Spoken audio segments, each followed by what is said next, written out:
આ છે 46 વર્ષના જગદીશભાઈ જાની।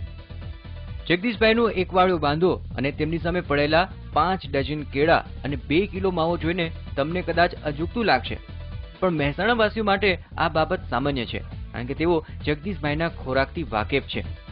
30 રોટલી, 1 લીટર દૂધ, 40 લાડુ, 5 ડઝન કેળા અને 2 કિલો માવો।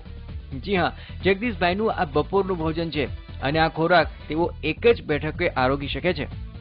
નવાઈની વાત તો એ છે કે બપોરના આ ભોજન બાદ જો તેમને કચોરી અને ખમણ ખાવાનું કહેવામાં આવે તો તેઓ આસાનીથી 35 થી 36 કચોરી અને દૂધથી 2 કિલો ખમણ સફાચટ કરી શકે છે।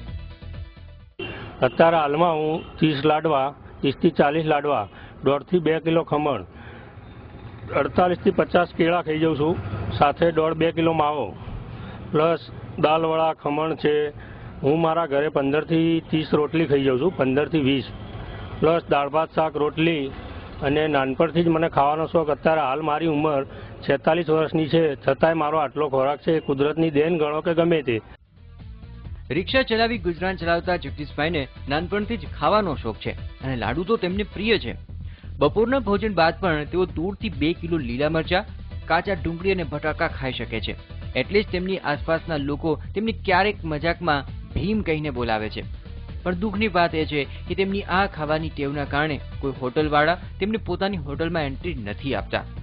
જગદીશભાઈની ખોરાક ખાવાની ક્ષમતાથી લોકો અચંબામાં પડી જાય છે। નવાઈ લાગે એમ કે આટલો ખોરાક લગભગ 5 વ્યક્તિનો એક જ વ્યક્તિ લઈ રહ્યા છે, નવાઈ જેવું લાગે। કેટલો ખોરાક લે છે? હાલ કહ્યું ને કે 40 લાડુ ખાઈ જાય એક સાથે અને 60 કેળા ખાઈ જાય છે। તમે આવો કોઈ માણસ જોયો કે આટલો ખોરાક ખાઈ શકે? ના, મેં મારા રૂબરૂમાં જ કોઈ નથી જોયા જો। આટલું બધું ખોરાક આરોગ્ય બાદ પણ જગદીશભાઈ પોતાનું કામ સરળતાથી કરી શકે છે અને તેમને ક્યારેય કોઈ તકલીફ પડી નથી, જે એક રહસ્યથી કમ નથી। જોકે જગદીશભાઈ આ બાબતને ભગવાનની દેન માને છે। કમલેશ રાવલ, TV9, મહેસાણા।